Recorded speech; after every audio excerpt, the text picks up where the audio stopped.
اور ایک نظارہ میں نے ایسا دیکھا تھا جو آج تک مجھے بھولتا نہیں. وہ ایسا ایک خوفناک بھی تھا اور ہنسی بھی آتی تھی دیکھ کے اور ساتھ رونا بھی آتا تھا. ایک بچے کو ڈاکٹر صاحب نے اس کو ماں کو پکڑایا ہوا تھا, سختی سے اس کی ٹانگیں کھینچ کے رکھے. ایک طرف سے باپ نے اس کے ہاتھ اور اس کی گردن پہ ہاتھ ڈال کے اس کو کھینچ کے رکھا ہوا تھا.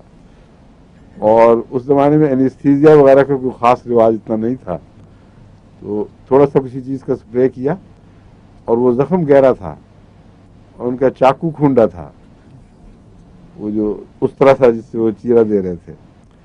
اور جو کیفیت تھی وہ ناقابل بیان ہے, چیخوں پہ چیخے بچے کی.